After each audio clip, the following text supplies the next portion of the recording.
Hello students, welcome to Telugu officers channel. ఇవాళ మనం August 11 మరియు 12వ తేదీలకు సంబంధించిన కరెంట్ అఫైర్స్ చూద్దాం.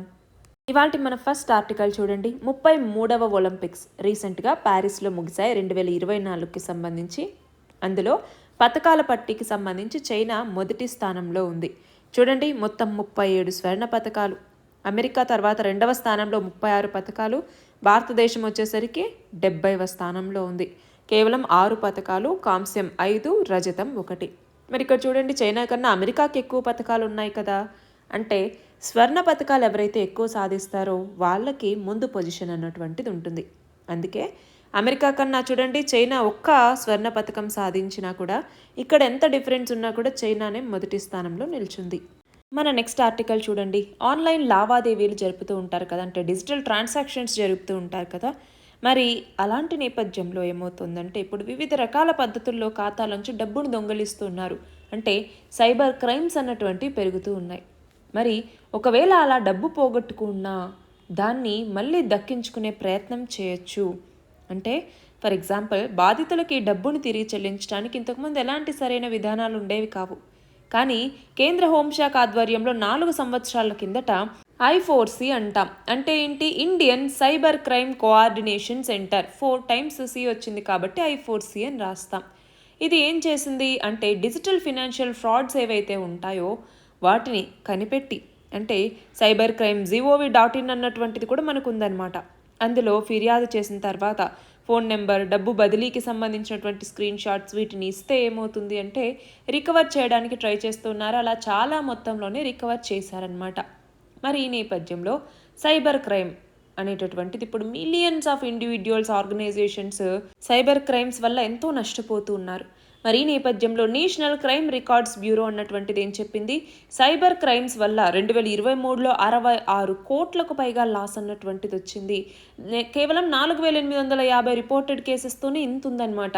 అంతేకాదు, ఈ డిజిటల్ ఫినాన్షియల్ ఫ్రాడ్స్ వల్ల లాస్ట్ 3 yearsలో 1.25 లక్షల కోట్ల నష్టం అన్నటువంటిది వచ్చింది. అలాగే national cyber crime reporting portal అన్నటువంటిది ఉంది. దీని ప్రకారం లాస్ట్ ఒక సంవత్సరంలో కనుక చూస్తే ఈ డిజిటల్ ఫినాన్షియల్ ఫ్రాడ్స్ వల్ల దాదాపు 10,319 కోట్లు నష్టపోయాము, పోగొట్టుకున్నామన్నట్టుగా కంప్లైంట్స్ వచ్చాయన్నమాట. మరి ఈ డిజిటల్ ఫినాన్షియల్ ఫ్రాడ్స్ ఎలా నడుస్తాయి ఏంటి అన్నటువంటిది పక్కన పెడితే ఈ ఫ్రాడ్స్ని ప్రివెంట్ చేయొచ్చు. కొంచెం టెక్నాలజీ అన్నటువంటి తెలిసి ఉండాలి. ఫస్ట్ ఆఫ్ ఆల్, గూగుల్ అకౌంట్స్ని న్యూ డివైజెస్ నుంచి లాగౌట్ చేయటాలు, యూపీఐ ఐడి, పాస్వర్డ్స్, ఓటీపీలు జాగ్రత్తగా ఉంచుకోవటాలు, అలాగే బ్యాంకింగ్ ఫినాన్షియల్ యాప్స్ని స్క్రీన్ షేరింగ్ అనేటటువంటి చాలా వాటికి ఉంటుంది, డిజబుల్ చేయటాలు, బ్యాంక్ స్టేట్మెంట్ని ఇష్టం వచ్చినట్టుగా ఓపెన్ చేసి పెట్టి పంపించటాలు. అలాగే మనం గమనించాలి, ట్రాన్సాక్షన్కి సంబంధించినటువంటి డిస్క్రిప్షన్ అన్నటువంటిది రిసీవర్స్ అకౌంట్కి మొబైల్కి వస్తుంది. సో మనం నెంబర్ని ఐడెంటిఫై చేయాలన్నమాట. మన బ్యాంక్ నుంచే మెసేజ్ వస్తున్నాయా లేకపోతే వేరే బ్యాంక్ నుంచా అన్నట్టుగా చూసుకోవటము. అలాగే చాలా మనకు చూస్తే ఈ మనీ పోగొట్టుకున్న 24 గంటల లోపల కనుక రిపోర్ట్ చేస్తే డబ్బు మళ్ళీ తిరిగి వచ్చేందుకు ఎక్కువ అవకాశాలు అన్నటువంటి ఉంటాయి. సో వీటన్నింటినీ యూజ్ చేసుకొని కొంచెం తెలివిగా కనుక మనం బిహేవ్ చేయగలిగితే డబ్బులు చాలా వరకు వెనక్కి వస్తుంది అని చెప్పేసి ఆర్టికల్. మన నెక్స్ట్ ఆర్టికల్ చూడండి. బంగ్లాదేశ్కి సంబంధించి బంగ్లాదేశ్లో ఏం జరిగింది ఇదంతా మనకు తెలుసు. బట్ ఒక్కసారి మళ్ళీ బ్రీఫ్గా కనుక చూస్తే బంగ్లాదేశ్లో 1971వ సంవత్సరంలో బంగ్లాదేశ్ లిబరేషన్ వార్ జరిగింది కదా. అందులో ఎవరైతే పాల్గొని ఉంటారో ఆ వెటరన్స్ యొక్క పిల్లలకి విద్యలో 30% రిజర్వేషన్స్ని కల్పిస్తూ అప్పటి ప్రభుత్వం ఒక చట్టాన్ని తీసుకొచ్చింది. అయితే దీన్ని సవాల్ చేస్తూ స్టూడెంట్స్ అక్కడ ర్యాలీలు నిర్వహించారనమాట. ఆ నేపథ్యంలో పోలీసులకి వీళ్ళకి మధ్య వాగ్వాదం, కొంతమంది చనిపోయారు, కొంతమంది గాయపడ్డారు. ఇవన్నీ జరిగినటువంటి నేపథ్యంలో అక్కడ సుప్రీంకోర్టు ఏమని చెప్పింది? 30% అక్కర్లేదు, కేవలం 5% మాత్రమే వీళ్ళకి ఇవ్వండి. మిగతా 95%లో 93%కి మెరిట్ బేస్డ్గా ఇవ్వండి. ఇంకొక 2% ఏదైతే ఉంటుందో దీన్ని డిజబుల్డ్, అలాగే ట్రాన్స్జెండర్స్, అలాగే బ్యాక్వర్డ్ క్లాసెస్ ఎవరైతే ఉంటారో వాళ్ళకి ఇవ్వండి అన్నట్టుగా అక్కడ సుప్రీంకోర్టు చెప్పింది. అయితే దానికి గవర్నమెంట్ కూడా ఓకే చెప్పింది, బంగ్లాదేశ్ గవర్నమెంట్. కానీ స్టూడెంట్స్ ఏం చేశారు? ముందు ఏదైతే గొడవలు అన్నటువంటివి జరిగాయో అందులో చాలామంది స్టూడెంట్స్ చనిపోయారు. మరి దానికంటూ అకౌంటబిలిటీ తీసుకోవాలి కదా. అకౌంటబిలిటీ తీసుకోండి, సారీ చెప్పండి, వాళ్ళందరికీ కంపెన్సేషన్ ఇవ్వండి అన్నట్టుగా మళ్ళీ గొడవలు చేయటం స్టార్ట్ చేశారనమాట. ఆ నేపథ్యంలో ఈవిడ వాళ్ళ మీద కామెంట్స్ చేయటం, అలాగే తలొగ్గకపోవటం వల్ల ఏమైంది, రాజీనామా చేయాలన్నట్టుగా వివిధ రకాల నిరసనలు అన్నటువంటివి స్టార్ట్ అయిపోయాయి. ఆ నేపథ్యంలో ఆర్మీ మళ్ళీ రంగంలోకి వచ్చి ఈమె చేత రాజీనామా చేయించేసి 45 నిమిషాలు టైం ఇచ్చింది దేశం విధిని, వెళ్ళిపోండి అన్నట్టుగా. సో ఈమె ఇండియాకి రావటం జరిగింది. మరి ఇప్పుడు ఈమె ఏమంటోంది, ఒకవేళ నేను గనక అమెరికాకి తలొగ్గి ఉంటే ఇంకా అధికారంలో ఉండేదాన్ని. మనం ఇక్కడ ఏమవుతుంది అంటే, అమెరికా ఏమని చెప్పింది అంటే, బంగ్లాదేశ్కి సంబంధించి ఒక ద్వీపం మీద మేము బేస్ని నిర్మించుకుంటాము అన్నట్టుగా అమెరికా అడిగితే ఈమె ఇవ్వలేదు. అందుకే ఇదంతా జరుగుతోంది. ఒకవేళ నేను కనుక సెయింట్ మార్టిన్ ద్వీపం మీద వాళ్ళకి సార్వభౌమత్వాన్ని ఇచ్చుంటే నేను ఇంకా అధికారంలో ఉండేదాన్ని అన్నట్టుగా ఈవిడిప్పుడు స్టేట్మెంట్ ఇచ్చిందనమాట. నెక్స్ట్ చూడండి, ఒలింపిక్స్లో భారత రెజ్లర్ అయినటువంటి అమన్ సెహ్రావత్, ఈయన కాంస్య పథకం సాధించడం జరిగింది. రీసెంట్గా జరిగినటువంటి ఈ పోర్లో ప్యూర్టోరికోకి సంబంధించినటువంటి దరియన్ టోయ్క్రస్ ఇతన్ని ఓడించారనమాట. నెక్స్ట్ చూడండి, మన భారత పౌర విమానయాన రంగంలో సులభతర వాణిజ్య పద్ధతులను అమలు చేసేందుకు ఉద్దేశించినటువంటి భారతీయ వాయుయాన్ విధేయక్ బిల్ 2024కి లోక్సభ ఆమోదం తెలిపింది. దీని ప్రకారం ఏంటి అంటే, 90 ఏళ్ల కిందట ఈ విమానయాన రంగానికి సంబంధించినటువంటి ఎయిర్ క్రాఫ్ట్ చట్టం ఉండేది. దాన్ని రద్దు చేస్తూ ఈ బిల్లుని తీసుకొచ్చారు. మరి ఈ నేపథ్యంలో విమాన ఛార్జీల పెరుగుదలకి సంబంధించి, అలాగే ఇతర అంశాలకు సంబంధించి పౌరుల నుంచి కూడా ఫిర్యాదుల్ని స్వీకరించడం కోసం ఆన్లైన్ మెకానిజాన్ని ఈ బిల్లులో మెరుగుపరిచారు. నెక్స్ట్ చూడండి, హైదరాబాద్లో ఏఐజీ హాస్పిటల్ వైద్యుడైనటువంటి డాక్టర్ రాజేష్ కలపాల, ఈయనకు అరుదైన గౌరవం దక్కింది. European society of gastrointestinal ఎండోస్కోపీకి సంబంధించి పరిశోధక కమిటీ సభ్యుడిగా ఈయన నియమితులయ్యారు.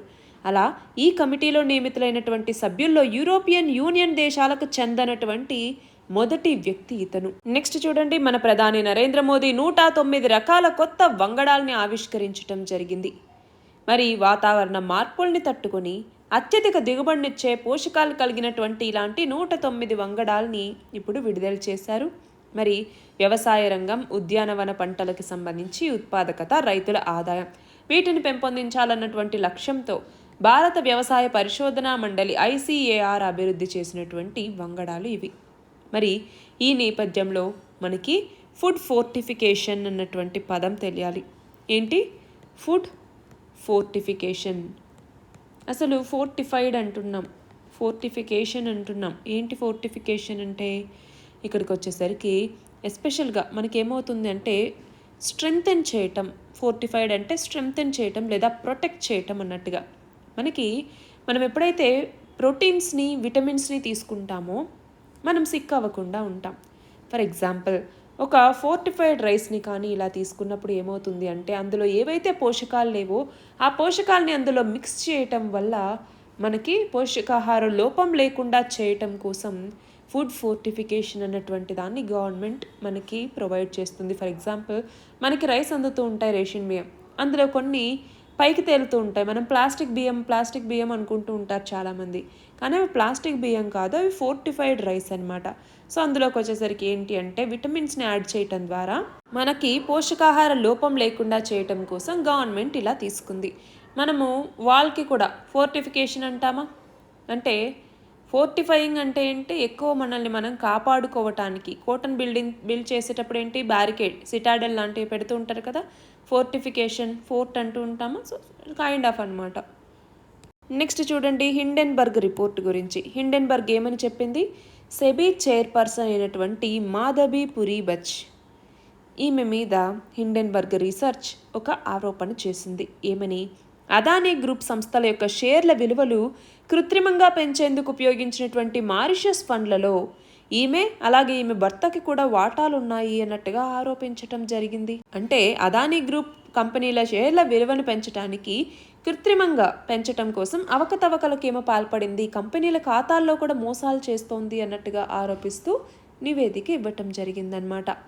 నెక్స్ట్ చూడండి, పాకిస్తాన్ సైన్యంలో తొలిసారిగా బ్రిగేడియర్గా ఎంపికైన మైనారిటీ మహిళగా ఇటీవల ఎవరు ఘనత సాధించారు అంటే హెలెన్ మేరీ రాబర్ట్స్. 2024 జూన్లో హల్లా థామిస్ డాటిర్ ఏ దేశ అధ్యక్షురాలిగా ఎన్నికయ్యారు అంటే ఐస్లాండ్కి. మెక్సికో అధ్యక్షురాలిగా ఇటీవల ఎవరు ఎన్నికయ్యారు? క్లాడియా షేన్బామ్. మరి ఇక్కడ చూడండి, సేమ్ హిండెన్బర్గ్ ఆరోపణలు అన్నటువంటివి అర్ధరహితం అన్నట్టుగా సెబీ చైర్పర్సన్ అయినటువంటి మాధవి పురి చెప్పటం, ఆమెతో మాకు ఎలాంటి వాణిజ్య సంబంధాలు లేవు అన్నట్టుగా అదానీ గ్రూప్ ప్రకటించటం, ఇవన్నీ జరుగుతున్నాయి. మరి హిండెన్బర్గ్ ఏమంటోంది? గౌతమ్ అదానీ సోదరుడు వినోద్ అదానీ, ఈయన నియంత్రణలో కొన్ని బెర్ముడా, మారిషస్ ఫండ్లలో ఈమె భర్త 2015లో పెట్టుబడులు పెట్టారు. వాళ్ళ వాటా వచ్చేసరికి దాదాపు 83 కోట్ల వరకు ఉంటుంది అనేసి ఆరోపించడం జరిగింది. మరి 2017లో ఈమె పూర్తికాల సభ్యురాలుగా సెబీకి నియమితులయ్యారు. 2022 మార్చిలో సెబీకి చైర్పర్సన్గా పదోన్నతి పొందినటువంటి వ్యక్తి. మరి వీళ్లకు వాటాలున్నటువంటి విదేశీ కంపెనీలే కాబట్టి అదానీ కంపెనీల మీద సెబీ విచారణ కూడా అంతంత మాత్రంగానే జరిపారు అన్నట్టుగా హిండెన్బర్గ్ ఇప్పుడు ఆరోపిస్తోందన్నమాట. నెక్స్ట్ చూడండి, బంగ్లాదేశ్లో మళ్ళీ నిరసనలు మొదలయ్యాయి. అక్కడి చీఫ్ జస్టిస్ మీద ఇప్పుడు జనాగ్రహం అన్నటువంటిది మొదలైంది. ఎందుకని అంటే ఇక్కడ గమనించాలి, న్యాయ వ్యవస్థని సంస్కరించాలి అన్నట్టుగా అక్కడ డిమాండ్ అన్నటువంటిది మొదలైంది. ఇక్కడ ఏమైంది అంటే న్యాయమూర్తులతో సమావేశం నిర్వహించాలన్నట్టుగా బంగ్లాదేశ్ సుప్రీంకోర్టు ప్రధాన న్యాయమూర్తి పిలుపునిచ్చారు. మరి దానికి అక్కడ తాత్కాలిక ప్రభుత్వం అనుమతి లేదు కాబట్టి ఆయన అక్కడి నుంచి పారిపోవచ్చు అన్నట్టుగా ఒక వార్త వచ్చింది. దాంతో విద్యార్థులతో పాటు కొంతమంది కూడా సుప్రీంకోర్టు దగ్గరికి చేరుకొని ఆందోళన చేపట్టారు. దాంతో ఆ న్యాయమూర్తుల సమావేశం రద్దయింది. దాంతో అక్కడ ఆందోళనకారులు శాంతించకుండా మొత్తం కోర్టును చుట్టుముట్టి చీఫ్ జస్టిస్ 2 గంటల్లో దిగిపోవాలన్నట్టుగా డిమాండ్ చేయటం, దాంతో ఆ చీఫ్ జస్టిస్ రాజీనామా చేయటం జరిగింది. మరి ఈయన దేశం విడిచి వెళ్ళినటువంటి మాజీ ప్రధాని అయినటువంటి షేక్ హసీనాకి సన్నిహితుడు. కానీ ఈయనేమంటున్నారు, దేశంలో ఉన్నటువంటి న్యాయమూర్తులందరి క్షేమం కోసం నేను రాజీనామా చేస్తున్నాను అన్నట్టుగా చెప్పడం జరిగింది. ఇంకోవైపు అక్కడ సుప్రీంకోర్టుకి సైన్యం భద్రత కూడా కల్పించింది. నెక్స్ట్ చూడండి, మన భారత రాష్ట్రపతి అయినటువంటి ద్రౌపది ముర్ముకి తిమోర్ లెస్ట్ ఈ దేశం తన యొక్క అత్యున్నత పౌర పురస్కారాన్ని అందించింది. దాని పేరే grand caller of the order అన్నటువంటిది. తిమోర్ లెస్ట్ అధ్యక్షుడైనటువంటి రామోస్ హోర్తా ఈయన ఈ యొక్క అవార్డ్ని ద్రౌపది ముర్ముకి అందజేయటం జరిగింది. మరి దీన్ని ఎవరికి ఇస్తారు అంటే ఎవరైతే ప్రజాసేవతో పాటు విద్య, సామాజిక సంక్షేమం, మహిళా సాధికారత ఈ రంగాల్లో సాధించిన విజయాలు ఏవైతే ఉంటాయో వాటికి గుర్తుగా ఈ పురస్కారం అన్నటువంటిది ఇవ్వటం జరిగిందనమాట. నెక్స్ట్ చూడండి, భోపాల్లో నీటిలో తేలియాడే అతిపెద్ద సౌర విద్యుత్ ఉత్పత్తి ప్రాజెక్ట్లో ఉత్పత్తి కార్యకలాపాల్ని మధ్యప్రదేశ్లో ఉన్నటువంటి ఓంకారేశ్వర్ అన్నటువంటి ప్రాంతంలో ప్రారంభించడం జరిగింది. మొత్తం 646 కోట్లతో ఈ ప్రాజెక్ట్ని స్టార్ట్ చేశారు. 90 మెగావాట్ల విద్యుత్ని ఇది ఉత్పత్తి చేస్తుంది. నెక్స్ట్ చూడండి, త్వరలో హరిత బాండ్లని ట్రేడింగ్కి తీసుకొస్తున్నామన్నట్టుగా ఆర్బీఐ గవర్నర్ చెప్తున్నారు. అది ప్రస్తుత ఆర్థిక సంవత్సరానికి. మరి ఈ నేపథ్యంలో అసలు గ్రీన్ బాండ్స్ అంటే ఏంటి? గ్రీన్ బాండ్స్ అంటే ఏంటి అంటే స్పెషల్గా క్లీన్ ఎనర్జీ ప్రాజెక్ట్స్ ఉంటాయి కదా, వాటి కోసం రైజ్ చేసేటటువంటి ఫండ్స్కి యూజ్ చేసే ఇన్స్ట్రుమెంట్సే ఈ గ్రీన్ బాండ్స్ అన్నటువంటివి. ఫర్ ఎగ్జాంపుల్ మనకి ఎన్విరాన్మెంటల్లీ ఫ్రెండ్లీ ఏరియాస్ ఉంటాయి కదా, అంటే renewable energy, waste management, clean transport, sustainable land use. So ఇలాంటి వాటికి క్యాపిటల్ని రేజ్ చేయటం కోసం ఈ బాండ్స్ని ఇష్యూ చేస్తారనమాట. సో గ్రీన్ బాండ్స్కి సోలార్ పార్క్స్ కావచ్చు, విండ్ ఫార్మ్స్ కావచ్చు, హైడ్రో ఎలక్ట్రిక్ పవర్ స్టేషన్స్ కావచ్చు, వీటి కన్స్ట్రక్షన్, ఆపరేషన్ వీటన్నిటికీ సంబంధించి మనము ఈ ఫినాన్సింగ్ మెకానిజంనే వాడతాం, గ్రీన్ బాండ్స్ అనేసి. నెక్స్ట్ చూడండి, వన్యప్రాణుల రక్షణ ధ్యేయంగా ఏ రాష్ట్రంలోని పెంచ్ టైగర్ రిజర్వ్ అడవుల్లో మంటల్ని ముందుగానే గుర్తించేందుకు అధునాతన ఆర్టిఫిషియల్ ఇంటెలిజెన్స్ వ్యవస్థని ఇటీవల ప్రారంభించారు అంటే మహారాష్ట్రలో. 18వ జాతీయ గణాంక దినోత్సవం నేషనల్ స్టాటిస్టికల్ డేని 2024లో ఏ థీమ్తో నిర్వహించారు అంటే use of data for decision making అన్నటువంటి థీమ్తో. మరి ఎప్పుడు జరుపుకుంటాం ప్రతి సంవత్సరం నేషనల్ స్టాటిస్టిక్స్ డేని? జూన్ 29వ తేదీన పిసి మహలనోబిస్ ఈయన యొక్క జయంతి సందర్భంగా. ప్రతిష్టాత్మక 12వ విశ్వ హిందీ సమ్మాన్ పురస్కారాన్ని ఇటీవల ఎవరికి ప్రదానం చేశారు అంటే డాక్టర్ ఉషా ఠాగూర్. హిందీ సాహిత్యానికి గాను ఈమె చేసినటువంటి సేవలకి, అలాగే హిందీ, నేపాలీ భాషల మధ్య బంధాల్ని బలోపేతం చేయటంలో ఈమె కృషి చేసినందుకు గాను ఈ యొక్క పురస్కారాన్ని అందించారు. అంతర్జాతీయ సౌర కూటమిలో చేరినటువంటి 100వ పూర్తిస్థాయి సభ్య దేశం ఏంటి అంటే పరాగ్వే. 2024 జూన్ 25 నుంచి 27 వరకు 64వ ఇంటర్నేషనల్ షుగర్ ఆర్గనైజేషన్ కౌన్సిల్ సమావేశాన్ని ఎక్కడ నిర్వహించారు అంటే న్యూఢిల్లీలో ఉన్నటువంటి భారత్ మండపంలో. రిజర్వ్ బ్యాంక్ ఆఫ్ ఇండియా రీసెంట్గా యూపీఐ యొక్క పేమెంట్స్ లిమిట్ని పెంచింది 1,00,000 నుంచి 5,00,000 రూపాయల వరకు. మరి ఆర్బీఐ ప్రకారం యూపీఐ యూజర్ బేస్ని మరింతగా పెంచాలన్నటువంటి లక్ష్యంతో ఆల్రెడీ 42.4 కోట్లకి ఈ యూపీఐ యూజర్ బేస్ ఉంది. దాన్ని మరింత విస్తరించాలన్నటువంటి లక్ష్యంతో దీన్ని ఇప్పుడు ఈ లిమిట్ని ఇంక్రీజ్ చేశారన్నమాట. సో ఇవి ఇవాల్టి మన ఆర్టికల్స్. పీడిఎఫ్ లింక్ డిస్క్రిప్షన్లో ఉంది, మీరు అందులో చూడొచ్చు. All the very best and thank you very much.